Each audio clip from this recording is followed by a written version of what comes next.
Aram est très parisienne et elle a un petit dédain aussi pour la banlieue. Mais je... Lionel, ça tu coupes pas.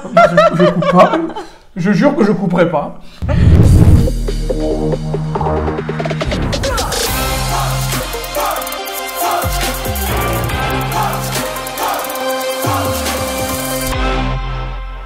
Bonjour à tous, alors j'espère que vous allez bien. Aujourd'hui on va visiter et découvrir l'histoire d'Aram. Vous la connaissez déjà, elle a fait une première opération dans une résidence principale. Aram en tant qu'est une vraie parisienne.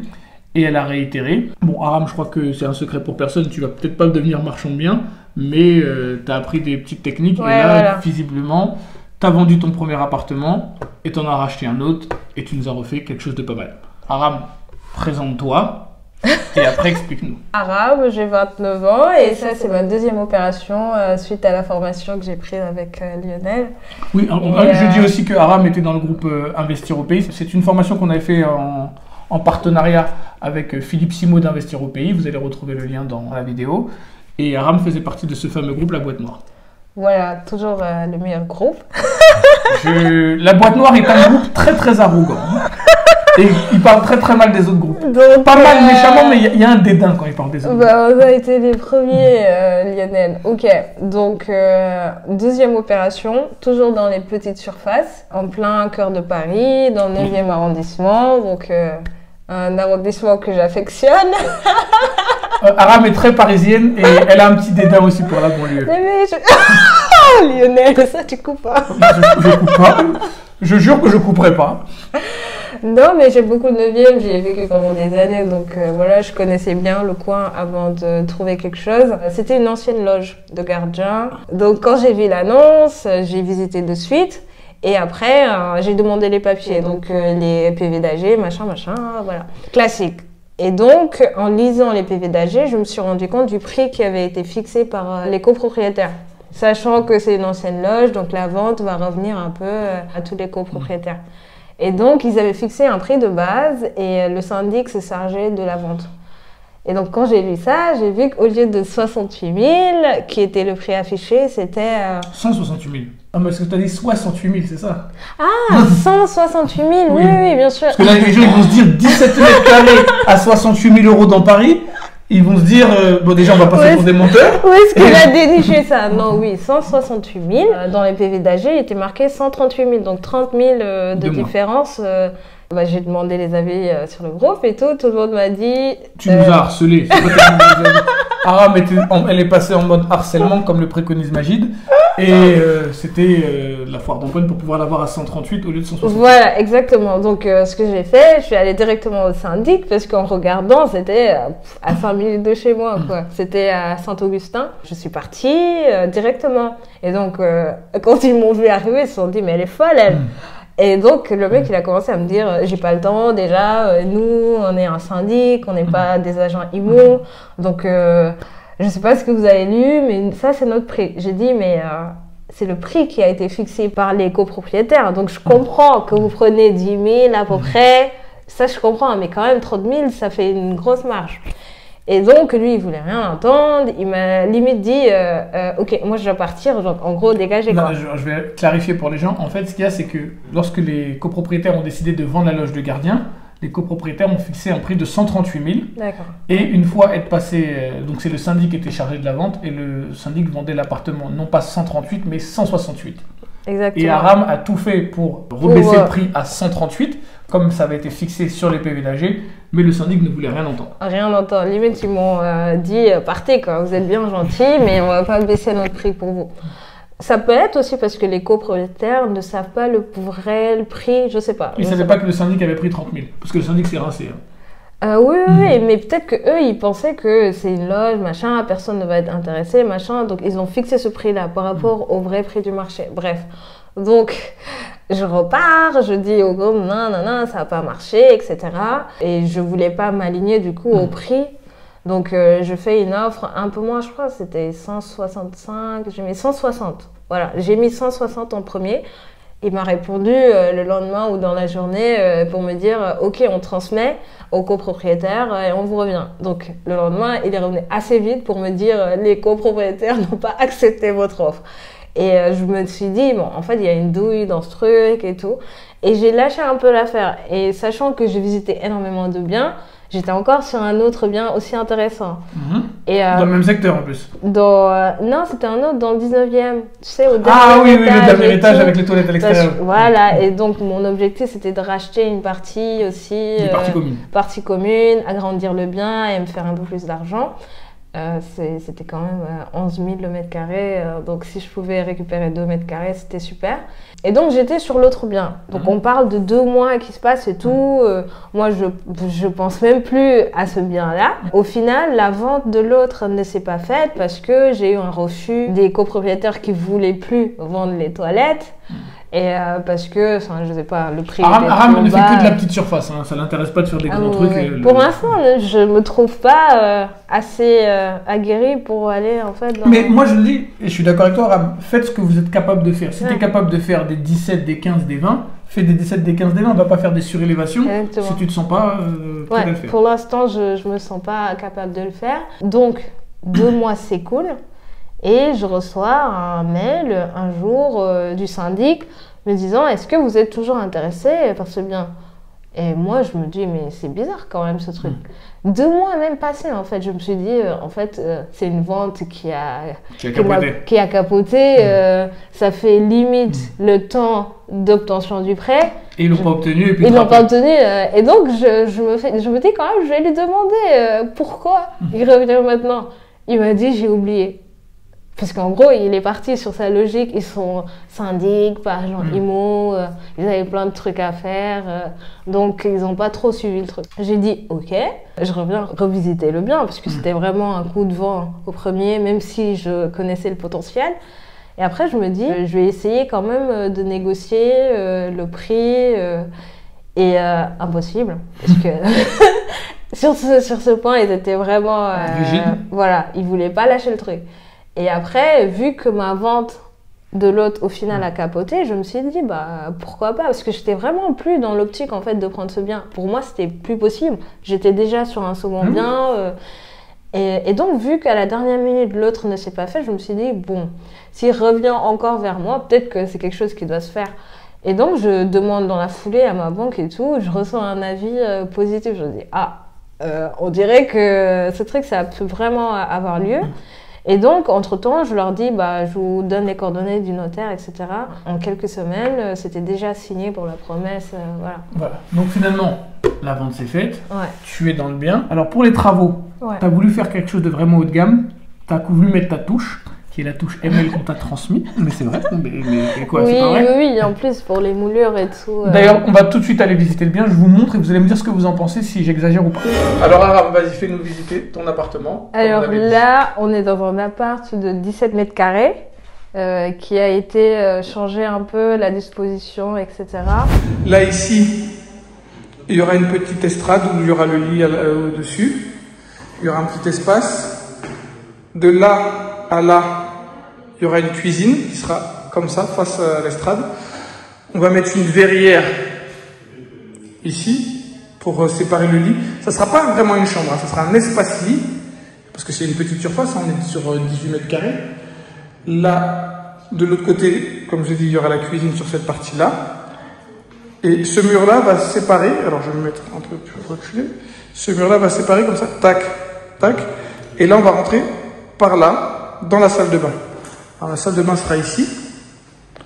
Face à nous, il y aura les toilettes, parce que ici il y a une chute de toilettes, pour mettre un vrai toilette et non pas un salibroyeur.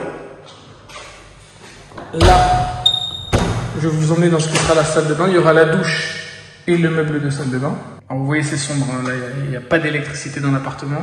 Il y a une petite fenêtre. Hop là. Voilà. Là, il y a une très grande fenêtre. L'appartement n'est pas sombre en soi, hein. Franchement, pour un rez-de-chaussée, c'est pas sombre. C'est vraiment des surfaces très demandées, ça, parce que ça peut intéresser un investisseur, un mec qui veut faire du Airbnb, un premier achat. On est sur des prix du mètre carré. On est dans le 9e arrondissement. Au moment où je tourne la vidéo, je dirais on est près des 12 000 € de moyenne. On va être un peu moins cher parce qu'on est sur un rez-de-chaussée. Si on fait vraiment de la qualité, on peut rattraper les 11 500, 12 000. Donc il faudra vraiment faire de la très très belle qualité. Donc là, il y avait une cheminée et tout a été cassé pour faire clairement une salle de bain plus grande déjà. Donc une cloison ici. T'as combien de hauteur sous plafond exactement? Parce que t'as une belle hauteur. 3 mètres. 3 mètres. Ouais. Donc t'as vu que quand je te disais, là c'était trop petit pour faire la mezzanine. Oui, c'est vrai. Tu vois qu'en fait la mezzanine c'est trop petit. Là t'as mis la prise pour la télé, c'est bien. Voilà. Hop, Et alors là, attends. voilà, là il y a la cuisine. Donc t'as remis la même cuisine que dans le bien que t'avais de ton ancienne résidence principale. Voilà. T'as raison, hein, franchement, très belle cuisine, très efficace. Ici alors t'as mis quoi? Parce que tu m'as dit que t'avais respecté le budget. Donc... J'ai respecté le budget, donc j'ai mis ici un frigo. Voilà. Toujours le frigo bas encastrable parce que c'est beaucoup plus beau. Et là, normalement, c'est une place pour la machine à laver que j'ai pas mise pour l'instant. Donc j'ai mis un caisson et donc c'est toujours possible de mettre t'as préparé derrière avec l'arrivée d'eau, etc. J'ai tout fait. Bah, c'est juste que à la place de mettre la machine, je l'ai pas mis. Budget. Respecté. Aram est très fier d'avoir respecté son budget. Et là, la hotte. Franchement. Tu as la hotte? Non, j'ai pas mis parce qu'il y a une très grande fenêtre juste à côté. Voilà, t'as juste raison. à côté. Alors, je vous montre la fenêtre comme ça. Vous allez voir, elle a vraiment une très grande fenêtre.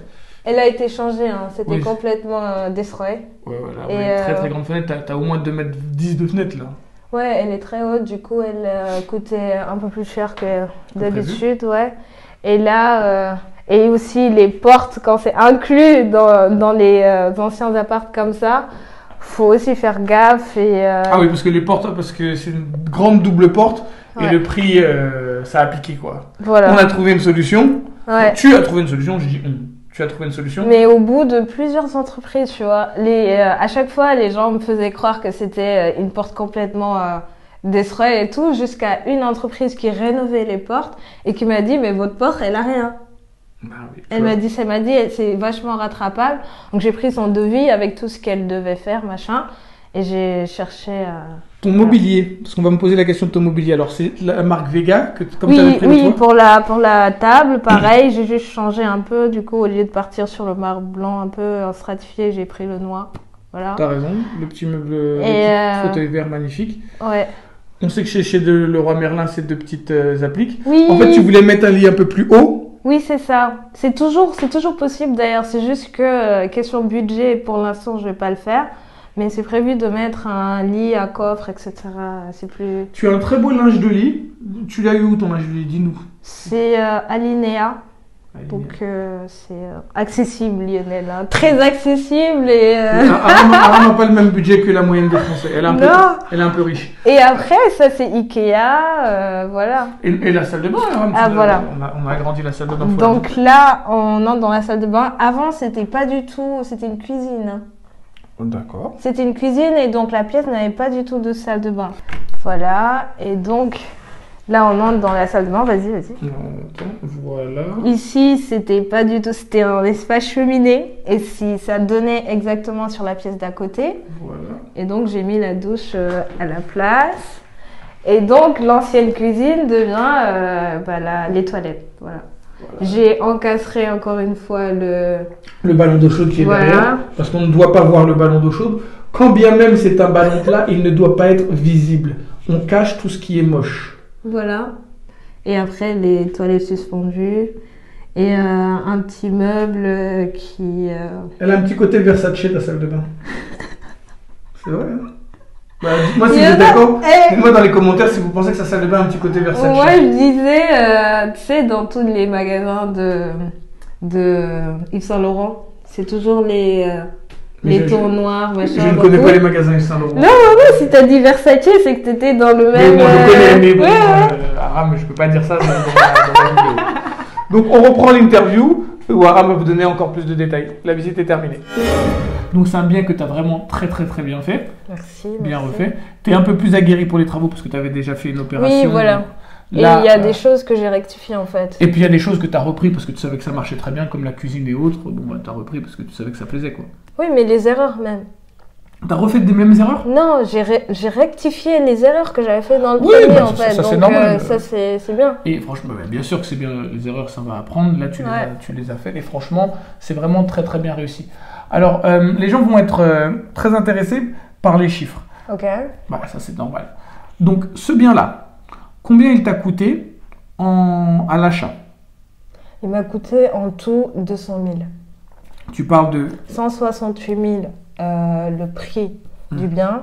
J'ai payé 13 000 euros de notaire. Ça fait, je sais pas, 168 plus 10, ça fait 78 plus 3, 181. Voilà. Et j'ai... T'as 18 000 euros de travaux, tu m'as dit? C'est 19 000 en tout, avec la TVA. Donc c'est 200 000 en fait. 200 000. Ouais, 200 000. ça m'a coûté 200 000 en tout et pour tout. Tu as eu un peu plus de 1000 euros du mètre carré en travaux, mais comme je dis, sur les petites surfaces, on dépasse les 1000 euros du mètre carré. Sur les grandes, non, parce que pour plein de petites choses, mais sur les petites surfaces, il y a tellement de choses techniques et autres qui font qu'on a du mal à être en dessous de 1000 euros du mètre carré dans les petites surfaces avec ce type de prestation. Si vous faites de la merde, et je sais que vous en faisiez, je sais que vous en faites, pardon, c'est possible d'être en dessous de 1000 euros. Mais après, à un certain niveau de prestation, c'est compliqué. Donc, tu es à 200 000 euros. Ce bien-là, moi je sais à peu près, mais ça vaut à peu près combien? Parce qu'il y a des gens qui ne sont pas de Paris forcément. Donc. Moi, je compte le vendre à 240, hein, ce bien. Donc, tu vas dur quand même. Non, franchement, après, le marché peut-être me donnera tort ou pas. Ou raison, moi je souhaite qu'il te donne raison. Mais voilà, moi Tu veux faire 40 000 sur ça? Voilà. Oh, Ram, tu respectes. Non, franchement, tu respectes. Moi, je vous dis, je donne mon avis en tant que professionnel, j'ai déjà fait de la petite surface. Et d'ailleurs, je suis en ce moment en train d'en acquérir une nouvelle.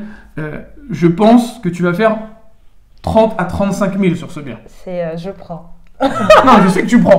Mais toi, à 40, tu respectes rien. Non, mais parce que, tu vois, il est très bien placé. Oui, on est, pour ceux que je veux dire à peu près, on est entre la gare du Nord et l'Opéra. C'est à peu près ça. Oui, mais même, t'as la rue des Martyrs derrière, à 5 minutes, t'es entouré d'une dizaine de lignes de métro autour, en fait. En plus, la rue des Martyrs, c'est une rue que les bobos comme toi... Ouais, exactement. Donc, ça parle aux gens. On est dans un bel immeuble haussmannien. Je veux dire, on n'est pas dans un truc... les parties communes sont belles, elles sentent bon. C'est vraiment quelque chose de très bien. Maintenant... 40 000, je pense que tu vas... 35, je prends, tu vois, mais je me fixe 40. Non, là-dessus, tu prendras pas 15 000, ça c'est sûr, tu vas prendre largement plus. Oui. Mais, oui, non, mais 15 000, c'est déjà beaucoup d'argent. Vous êtes devenus voraces, vous. Non, mes élèves deviennent très voraces. Surtout, les premières opérations, ils font les gens discrets, après, ils deviennent très voraces. Mais... Non, franchement, je t'ai dit toujours, j'ai toujours été de l'autre côté. Donc maintenant tu veux prendre la thune, t'en as marre de... Non, je vois ce que les gens sont prêts à mettre en fait. Oui, bah là je pense qu'ils vont être prêts à mettre un bon billet. En plus, tu revisites encore ou t'as calmé un peu les visites en ce moment? Non, j'ai calmé un peu. On n'arrête pas les visites, Aram. On n'arrête pas les visites. Non mais il y a toujours, je regarde toujours les annonces, tu vois, tout le temps. Et j'ai fait quelques visites, mais par rapport à avant, comment je visitais, non, je me suis calmée un peu. C'est normal après. Mais oui, c'est toujours comparé. Et puis tu veux dépenser un peu ton pognon, il y a des belles vacances qui arrivent. Je dis aux gens, je me calme. Mais alors, une fois que tu vas... Bon, celui-là, tu vas rester un petit peu dedans. Tu comptes rester combien de temps dans celui-là? Là, je pense minimum 1 an. Un an? Ouais, on va dire un peu plus. 1 an, tu vas rester et tout. Tu comptes faire quoi par exemple après? Tu penses que tu es prête à aller sur une plus grosse opération enfin? Ou tu vas rester dans de la petite surface? Je peux en fait aller sur une surface moyenne en fait. Qu'est-ce que tu appelles une surface moyenne? Parce que pour les Parisiens, les surfaces moyennes, c'est pas pareil. Oui. Non, quand je dis moyenne, c'est vraiment 35 mètres carrés, quelque chose comme ça. Je pense que je pourrais. Et tu penses que tu peux dépasser le périph' ou t'as toujours pas les vaccins et tu restes... Si, parce qu'il y a des quartiers comme que je découvre aussi, hein, la Petite Couronne et tout, qui sont très bien. Un exemple? Garenne, Colombes, c'est très bien. La Garenne, Colombes, c'est vraiment très bien. Oui. Et j'aime bien. Moi, donc, je crois que tout le monde aime la Garenne, Colombes. Ah oui, à Vincennes aussi, ça va, tu peux aller? Ça va, parce qu'il y a la ligne 1 et puis c'est sympa. Oui, Aram n'ira pas à Saint-Denis, ni à la Courneuve. Je pense que... Il y a des gens qui ont été et qui ont fait de très belles opérations, attention. Mais oui. Je dénigre pas, il y a du pognon à prendre là-bas. Mais Aram, c'est la vraie petite bobo. Non, mais ça arrive genre vers Saint-Ouen, côté... Saint-Ouen vers Clichy, oui, c'est aussi des beaux trucs. C'est un peu... Voilà. Donc, vous avez vu l'interview d'Aram qui a fait un très très beau bien. On peut faire, même avec des petites surfaces, Et d'ailleurs, on a une formation petite surface, je vais vous mettre le lien en description. On peut faire des sous. Tu l'as pas la formation petite surface toi aussi? Oui. Voilà, bon. Je prends tout. Oui, bon, Aram, oui, elle est aussi dans la fiscalité, elle est partout.